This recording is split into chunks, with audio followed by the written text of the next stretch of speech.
भाजपा ने हिंदुस्तान में सबसे बड़ी फैक्ट्री खोली, झूठ बोलने की फैक्ट्री खोली है। ऐसा झूठा बहुरुपया जुमलेबाज प्रधानमंत्री नहीं चाहिए, काम करने वाला प्रधानमंत्री चाहिए। तो मोदी को नहीं चाहते? बिल्कुल नहीं, बिल्कुल। देश बचाओ, मोदी हटाओ, देश बचाओ। पिछले बोलते थे देश नहीं बिकने दूंगा, देश बेच दिया। अब बोल रहे हैं मंगलसूत्र भैंस ने ये मुसलमान ले जाएंगे, ये भी यही छीन के ले जाने वाले। आपको पता है चाइना आज हमारा बॉर्डर 450 किलोमीटर घिस गया, मेजर शैतान सिंह जैसे सपूत की स्मारक भी चला गया। अग्निपथ योजना, अग्निवीर योजना देश को सीमाओं की सुरक्षा के लिए सबसे बड़ा घातक है। आरोपी के नाम पर इन्होंने एक लॉलीपॉप दिया है सिर्फ कि आप लिए लो, चूसते रहो बच्चों की तरफ टॉफी। कोई भी पैसा किसी को नहीं मिला अभी तक। बहुत शर्म की बात है, बहुत लज्जा की बात है। अखिलेश यादव जी ने कहा था कि हम युवाओं को लैपटॉप देंगे, उन्होंने लैपटॉप दिया है। और मोदी जी ने कहा था, योगी जी ने कहा था हम युवाओं को लैपटॉप देंगे, और उन्होंने क्या दिया? एक छोटा फोन जिसपे उंगली घिसो तब भी वो चलता नहीं है। पिछले 5 साल इसने क्या किया? 2 पैसे काम नहीं किया, विदेश में घूमता रहा और अब पूर्व प्रधानमंत्रियों की बेइज्जती करके अपनी वाहवाही लूटता रहा। 17,000 करोड़ सैनिकों के पेंशन, सैनिकों के डीए चाइना से 950 करोड़ लेकर के उसने 17,000 करोड़ की अपने लिए 2 जहाज खरीदी। भगाओ बीजेपी सरकार, कभी ना आए तोरे द्वार। ये भारत बोल रहा है, ये भारत बोल रहा है। अगर एक प्रधानमंत्री 10 साल शासन करने के बाद केवल हिंदू मुस्लिम और मंदिर मस्जिद पे अगर वो वोट मांगता है तो उसको शर्म आनी चाहिए कि हमने 10 साल में किया क्या। नमस्कार, स्वागत है आपका टाइम्स एक्सप्रेस पर। मैं आपके साथ निशा झा इस वक्त उत्तर प्रदेश के जिले रायबरेली में इस वक्त मौजूद हूँ। सबसे वीआईपी सीट यहाँ गांधी परिवार का गढ़ रहा है। फिरोज गांधी से लेके इंदिरा गांधी, सोनिया गांधी और अब राहुल गांधी यहाँ रायबरेली से चुनाव लड़ रहे हैं। तो देखते हैं कौन चुनावी बाजी यहाँ से मारता है, वो तो 4 जून को पता चलेगा। सबसे वीआईपी सीट है, पूरे देश की नज़र इस रायबरेली सीट पर है। हमारे पीछे तमाम रिटायर्ड आर्मी ऑफिसर हैं, इनसे बातचीत करते हैं और माहौल जानने की बात करते हैं। क्या लग रहा है सर? देखिए, मैं सुभाष मिश्र उत्तर प्रदेश कांग्रेस का वाइस चेयरमैन पूर्व सैनिक विभाग का हूँ। ये लग रहा है कि परिवर्तन बहुत जरूरी है। यदि इस बार परिवर्तन नहीं हुआ तो देश में लोकतंत्र और संविधान को खतरा है। ये आमतौर पर मोदी जी ने बेचा बहुत, लेकिन भेल बेचा, सेल बेचा, रेल बेचा, लेकिन खरीद लिया न्यायपालिका, खरीद लिया सीबीआई, खरीद लिया ईडी, खरीद लिया इनकम टैक्स। ऐसे हालात में इस सरकार का बदलना बहुत जरूरी है। जैसे सर अग्निवीर योजना लेके आई भाजपा सरकार और देश की सबसे मजबूत आर्मी को करना होता तभी देश सुरक्षित रहेगा, तो अग्निवीर योजना पे आप क्या कहेंगे? देखिए, अग्निवीर योजना देश के सुरक्षा के लिए भारी खतरा है। अग्निवीर आप देखेंगे, रूस और यूक्रेन का युद्ध आज 1-1.5 साल के लगभग हो रहा, वो कामयाब नहीं है। जब तक सेना लंबे समय तक या अनिवार्य रूप से नहीं रहेगी, वो देश की सुरक्षा में कामयाब नहीं होगा। 4 साल में तो उसको ये भी नहीं पता चलेगा कि हमारे देश की सीमाएं क्या हैं। और वो देश की एक बार की स्थिति होती है, जंगल है, पहाड़ है, बर्फ है, रेगिस्तान है, ये कच्छ का भुज है। ऐसे स्थिति में उसको ज़मीनी हकीकत का पता भी नहीं चलेगा। और वो 4 साल के बाद जब निराश होकर, हताश होकर आएगा तो समाज के अंदर एक गलत संदेश जाएगा कि सेना से हो करके आया, रोजी रोटी तो करेगा, पेट तो पालेगा, लेकिन उसके अंदर वो साहस नहीं है।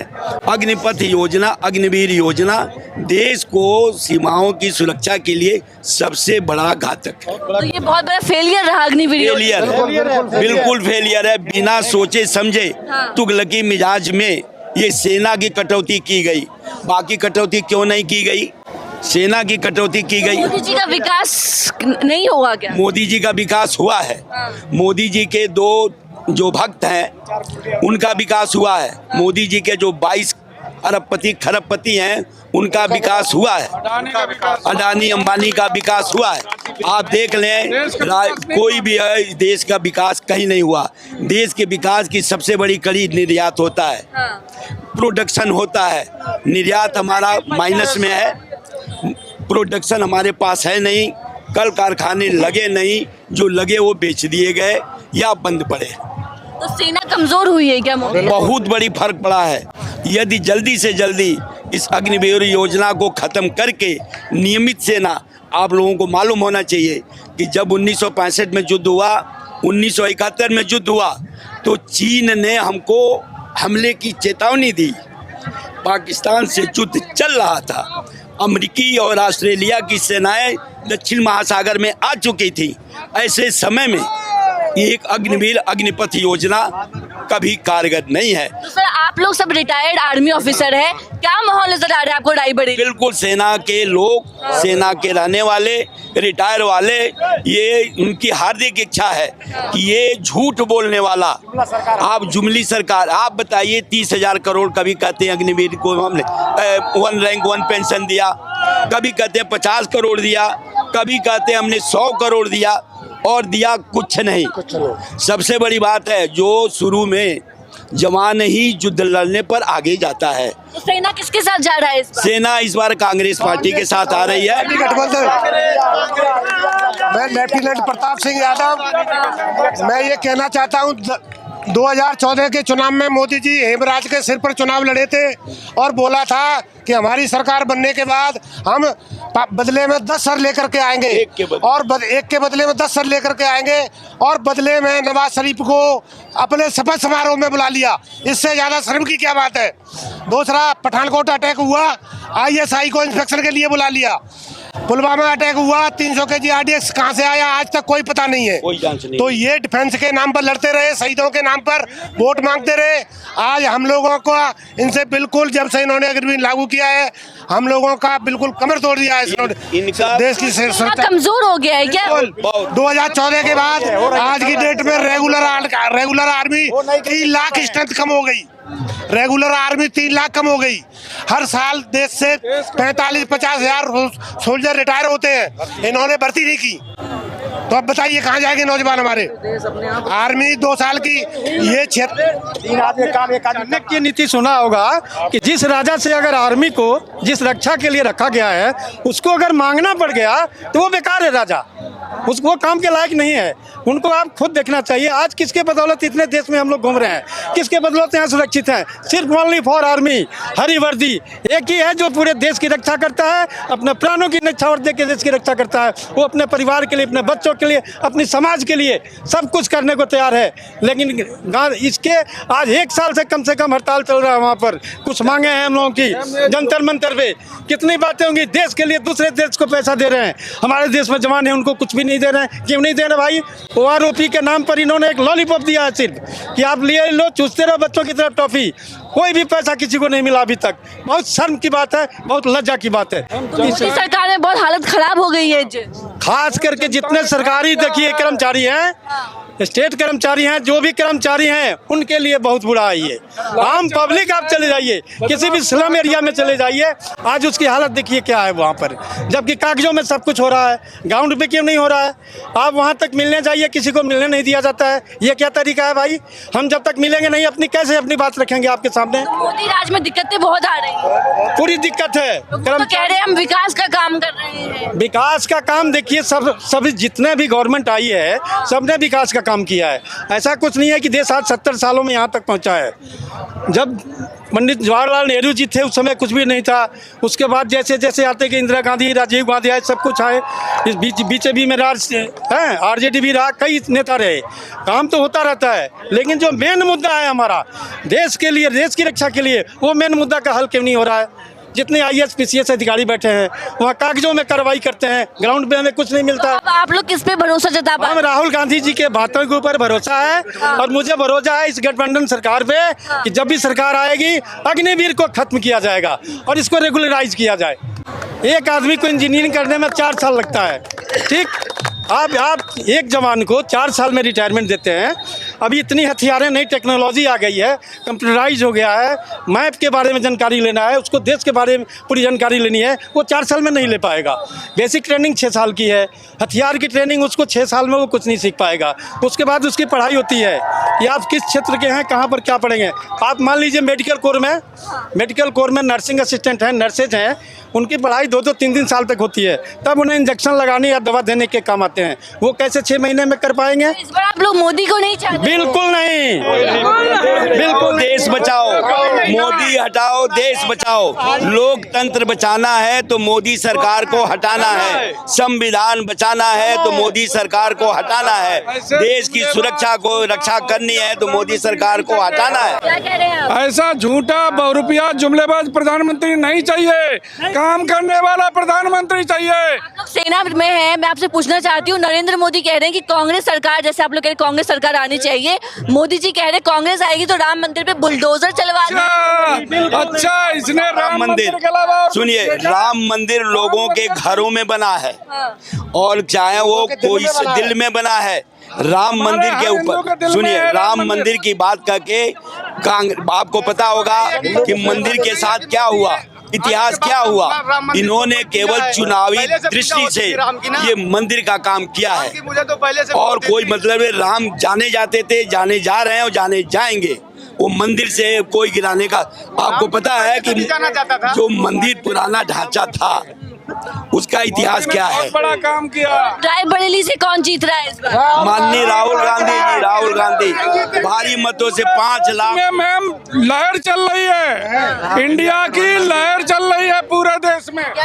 भाजपा ने हिंदुस्तान में सबसे बड़ी फैक्ट्री खोली, झूठ बोलने की फैक्ट्री खोली है, सबसे बड़ा बहुरुपया, सबसे बड़ा झूठा। कहाँ गई नौकरी 20 करोड़, कहाँ गई MSP, कहाँ गई किसानों की आय दोगुनी, कहाँ गया? आपको पता है चाइना आज हमारा बॉर्डर 450 किलोमीटर घिस गया, मेजर शैतान सिंह जैसे सपूत की स्मारक भी चला गया। बॉर्डर क्या कर रहे हैं? केवल झूठ बोलने की फैक्ट्री खोली है नरेंद्र मोदी ने। नरेंद्र मोदी कह रहे हैं कांग्रेस से 50 पे सिमट जाएगी। कांग्रेस आपको पता है आप क्या? मैडम, मैं ये कहना चाहता हूँ, मोदी जी आज चाइना का नाम क्यों नहीं ले रहे हैं? चाइना से इनकी मिली भगत है, नहीं तो ये जवाब दे कि लद्दाख से चुनाव क्यों नहीं लड़ रहे हैं, श्रीनगर से चुनाव क्यों नहीं लड़ रहे हैं, श्रीनगर से चुनाव क्यों नहीं लड़ रहे हैं, लद्दाख में चुनाव क्यों नहीं लड़ रहे हैं, अनंतनाग में चुनाव क्यों नहीं लड़ रही इनकी पार्टी? क्योंकि इनको पता है कि लद्दाख साइड में हमारा क्षेत्र चाइना ने दबाया हुआ है। हमारे 20 सोल्जर सैनिक हुए थे, इन्होंने झूठा प्रपंडा कर दिया, हमने इतने मार दिए उतने मार दिए। क्या सबूत है? हमारे तो चले गए, हमारे तो चले गए। जो हेमराज के नाम पर आते थे 20 सर लाएंगे, 10 सर लाएंगे, उसको बिरयानी खाने के लिए इधर बुला लिया और खुद बिरयानी खाने पाकिस्तान चले गए बिरयानी मंत्रण। ये कौन सी विदेश नीति है? ये कुछ नहीं। इतना आज तक नहीं देखा मैम। पुलवामा कांड पिछले 5 साल इसने क्या किया? 2 पैसे काम नहीं किया, विदेश में घूमता रहा और अब पूर्व प्रधानमंत्रियों की बेइज्जती करके अपनी वाहवाही लूटता रहा। ये इसने बेच दिया, जो पहले सरकारों ने किया इसने बेच दिया। 17,000 करोड़ 17,000 करोड़ सैनिकों के पेंशन, सैनिकों के DA चाइना से 950 करोड़ लेकर के उसने 17,000 करोड़ की अपने लिए 2 जहाज खरीदी। तो सेना तो काफी नाराज नजर आ रही है नरेंद्र मोदी। बिल्कुल बिल्कुल, बदलना बहुत जरूरी है। देश को बचाना है तो मोदी सरकार हटाना है। खतरा है मोदी जी से देश को? बिल्कुल, देश को खतरा है। हिंदू मुस्लिम से मान लीजिए, हिंदू के हिंदू अंदर मान लीजिए, पिछड़ी से पिछड़ी के अंदर मान लीजिए, और देश की सुरक्षा को खतरा है। मोदी जी से खतरा, मोदी जी से खतरा है, इस सरकार से खतरा है। वोट बेच दिए, क्या छोड़ा है बताओ? क्या माहौल नजर आ रहा है सर? बताइए, क्या माहौल नजर आ रहा है देश में इस बार? माहौल बहुत रंगीन है और मोदी जी को एकदम भेजना, झूला लेके भागे हिमालय का हार।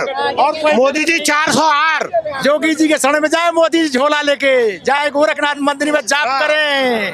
क्या कह रहे हैं? ये जो है केवल भ्रष्टाचारियों का विकास कर रहे हैं। जो भी भ्रष्टाचारी थे सारी इनकी पार्टी में जाके आज कोई मंत्री बना, कोई मुख्यमंत्री बना, कोई उप मुख्यमंत्री बना, यही सब बने हैं। इन्होंने आम जनता के विषय में कुछ सोचा ही नहीं। इन्होंने अपने मन की बात सुनाई है जनता को, कभी जनता के मन की बात इन्होंने नहीं सुनी कि कभी जनता की सुन लेते कि जनता हमारी चाहती क्या है। ये अपने मन की बात सुनाते रहे, कभी ताली बजवाते रहे, कभी थाली बजवाते रहे। ये जनता के लिए किए क्या है? केवल चंद लोगों के लिए, 150 लोगों के लिए इन्होंने किया है, बाकी कभी किया क्या इन्होंने? ये देश का सब कुछ बेच लिए। जो नरेंद्र मोदी ने कुछ नहीं किया क्या? कुछ नहीं किया, केवल कर देने का वादा जो देश पे कर्जा बढ़ाया है इन्होंने। 10 साल में 150 लाख हजार करोड़ इन्होंने कर्जा बढ़ाया है। और क्या किया देश के लिए? बेचा सब कुछ। पिछले बोलते थे देश नहीं बिकने दूंगा, देश बेच दिया। अब बोल रहे हैं मंगलसूत्र भैंस नहीं, ये मुसलमान ले जाएंगे। ये भी यही छीन के ले जाने वाले, दूसरा कोई नहीं ले जाने वाला। मोदी जी तो कह रहे हैं कि लगातार आज भाषण दे रहे हैं कि ये जो कांग्रेस गठबंधन पार्टी है इंडिया, ये देश में अफरा तफरी मचा देगी, सनातन धर्म को खतरे में डाल देगी। नहीं तो यही तो उनका अब रह गया। राम जी को दोबारा टेंट में भिजवा देंगे। अगर एक प्रधानमंत्री 10 साल शासन करने के बाद केवल हिंदू, मुस्लिम और मंदिर मस्जिद पे अगर वो वोट मांगता है तो उसको शर्म आनी चाहिए कि हमने 10 साल में किया क्या। शिक्षा पे टैक्स, कृषि प्रधान देश है, कृषि उपकरणों पे टैक्स, क्या कर रहे हैं ये तो हमको लूट रहे हैं और लूट के केवल अपने कुछ भाइयों को दे रहे हैं। शिक्षा, स्वास्थ्य, बेरोजगारी सबसे बड़ा मुद्दा है। कहते हैं कि हम 2 करोड़ नौकरी देंगे, ये जुमला है। और राहुल गांधी ने कहा कि हम 30 लाख नौकरी देंगे, और वो देंगे क्योंकि उनकी कथनी और करनी में कोई अंतर नहीं है। अखिलेश यादव जी ने कहा था कि हम युवाओं को लैपटॉप देंगे, उन्होंने लैपटॉप दिया है। और मोदी जी ने कहा था, योगी जी ने कहा था हम युवाओं को लैपटॉप देंगे, और उन्होंने क्या दिया? एक छोटा फोन जिस पे उंगली घिसो तब भी वो चलता नहीं है। और ये कहते हैं कि हमारा देश कृषि प्रधान देश है, और उसी कृषि प्रधान देश में किसान को एक बोरी खाद के लिए 8 घंटे 10 घंटे लाइन में। राहुल गांधी के वादे पे पूरा भरोसा है। राहुल गांधी के वादों पे भरोसा नहीं, हम आपको उनके भरोसे पे खड़े उतरने की बता रहे हैं। राहुल गांधी की मां सोनिया गांधी ने रेल कोच दिया, राहुल गांधी की मां सोनिया गांधी ने एम्स दिया, राहुल गांधी की मां सोनिया गांधी ने एयरपोर्ट दिया, सोनिया गांधी ने आज ITI दिया, जहां कम से कम लाखों का जनसैलाब उमड़ा हुआ है। हर जुल्म से टकराएगी जो आंधी बनाऊंगा, नए अंग्रेज आए नया गांधी बनाऊंगा।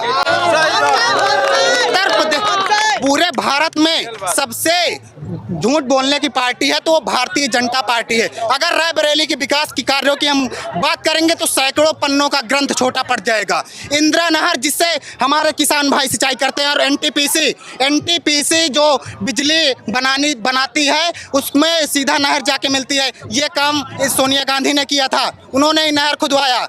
आज तक जितना भी काम रायबरेली में हुआ है वो कांग्रेस पार्टी ने किया है। अखिलेश यादव ने महिला अस्पताल बनाने का काम किया है, जिला अस्पताल बड़ी करने का काम किया है। और योगी जी हमारे आए थे, 950 का बेड का एम्स था, उसमें से 350 बेड काट के गोरखपुर ले गए। क्या वहाँ दूसरी एम्स नहीं बना सकते थे? सरकार के पास पैसा नहीं था? मैं पूछना पैसा क्यों नहीं था? सिर्फ अमीरों का कर्जा माफ करने के लिए पैसा था, किसानों का कर्जा माफ करने के लिए पैसा नहीं। प्रधानमंत्री मोदी कह रहे हैं कि हम लोग तीसरे कार्यकाल में आ रहे हैं और 2029 के बाद भी प्रचार करेंगे प्रधाधानमंत्री नरेंद्र मोदी।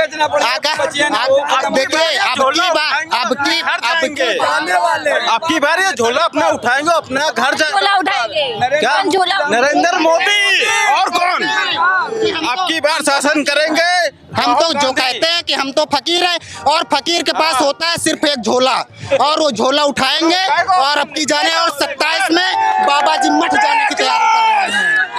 राहुल गांधी एक मिनट भगाओ बीजेपी सरकार, कभी ना आए तोरे द्वार। ये भारत बोल रहा है, ये भारत बोल रहा है। अब की ऐसा नेता चुनो, अब की ऐसा नेता चुनो जो तेरी सुने तुम उसकी सुनो,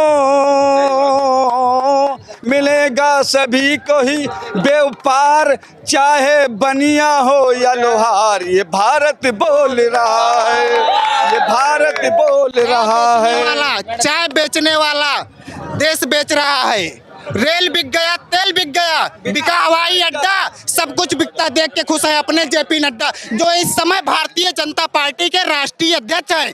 वो सब कुछ बिकता देख के खुश हैं, क्योंकि जो आज तक उन्होंने एक कंपनी नहीं लगाई, एक कुछ भी नहीं लगाया, लेकिन सिर्फ बेच रहे हैं, बेच रहे हैं। तो मोदी जी पे भरोसा जता पा रही है। अभी छत्तीसगढ़ राजस्थान में जीत गए, छत्तीसगढ़ में राजस्थान में जीत गए हैं, मध्य प्रदेश जीत गए हैं, लेकिन बात बेईमानी की कर रहे हैं। तो उन्होंने अगर जो जीत रहे हैं तो चंडीगढ़ में मेयर चुनाव में वोट चुराने की क्या जरूरत थी? मैं पूछता हूं कि वो वोट चुराने की मेरा ये कहना है, जो हमारे देश के रक्षा मंत्री राजनाथ सिंह है, सीधा कहना है कि जब आप लोग विधानसभा, राज्यसभा, लोकसभा के लिए 5 साल के लिए अपना कार्यकाल कर सकते हैं, तो देश का युवा 4 साल किस लिए अग्निवीर में जाए? मेरा सीधा सा कहने का मतलब है अग्निवीर को परमानेंट किया जाए और उनको पेंशन दी जाए। मैडम आप किया जाए। पसंद नहीं आ रही है योजना? कोई नहीं पसंद। हम बताइए 22 साल के हैं, अग्निवीर योजना में है क्या? हमें कोई एक बात बताए। 22 साल की उम्र में अगर नौकरी मिल रही है, 26 साल की उम्र में रिटायरमेंट मिल रहा है, तो मैं ये कहना चाहता हूँ युवाओं को कि क्या हम लोग इसी तर्ज पे बने हैं? जो पढ़ाई की, जो लिखाई की, जो हम लोगों ने मेहनत करी, ग्रेजुएशन पास किया, किसी ने बीटेक किया है, मैं आज तक देख रहा हूँ कि एमबीए करने वालों को नौकरी नहीं मिल रही, बीटेक करने वालों को नौकरी नहीं मिल रही। 30 लाख नौकरियां यहाँ पे पड़ी हुई हैं, किस खाते में पड़ी हुई हैं? बीजेपी ने कहा था आज से 10 साल पहले कि मैं ये कर दूंगा, मैं वो कर दूंगा, मैं चांद पे तारे दिखा दूंगा। ये जुमलाबाजी थी सिर्फ युवाओं के साथ, सिर्फ खेला गया युवाओं के साथ। मैं खुद युवा हूँ, मैं चाहता हूँ ये जितने युवा है एक लफ्ज में बोल दे जरा, किसी के साथ अन्याय हुआ? हमेशा जो है, हमेशा अन्याय हुआ सबके साथ, हमेशा जुमलों की सरकार में हम लोग को धोखा दिया गया। मैं बीजेपी का पक्का वोटर था, लेकिन मैं आज से और इनको देख करके मैंने एकदम दृढ़ निश्चय ले लिया है, मैं टोटल कांग्रेस साथ जाऊंगा। मेरा जितना सब भाई यहाँ पे जितना भी दोस्त आ रहे हैं वो सब कांग्रेस सपोर्ट कर रहे हैं, एक तरह से कांग्रेस हो जाए। राहुल गांधी, अखिलेश यादव, राहुल गांधी, अखिलेश यादव, भैया 1 रुपए मिल जाए, 1 मिनट, इसका भी जवाब देंगे। अमित शाह ने कहा था मंच के ऊपर कि मैंने 15 लाख रुपए का जुमला दिया। अमित शाह ने कहा था कि मैंने 15 लाख रुपए जुमला कहा था। तो ये बताइए ये सरकार चला रहे हैं, क्या चला रहे हैं? ये जुमला ही हुआ ना। आज नरेंद्र मोदी कह रहे हैं कि कांग्रेस सरकार अगर सत्ता में आती है तो ये राम मंदिर पे बुलडोजर चलवा देंगे। ये एक बात बताएं, जब इनको चुनाव आता है तो राम मंदिर, हिंदू मुसलमान, ऊंच नीच जात वाले लोग दिखाई देते हैं। अरे ये कौन है? हमारे भाई इससे है, पहले ये हमारे भाई है, हम लोग को भी छड़वाना देते हैं आपस में। हमारा खून काट लीजिए और मिला लीजिए, अगर अलग हो जाए तो बताइए कौन हिंदू कौन मुसलमान है। ये तुष्टिकरण की राजनीति नहीं चलेगी। हम लोग हमेशा भावनाओं को साथ रह करके, भावनाओं को हमेशा बराबर करके, सबके साथ सबके सम्मान को लेकर के सारा काम करते हैं। तो उस हिसाब से जितने मेरे भाई यहाँ पे सब हिंदू और सब मुसलमान है, और सब अखिलेश यादव के साथ है, और सब राहुल गांधी के साथ है।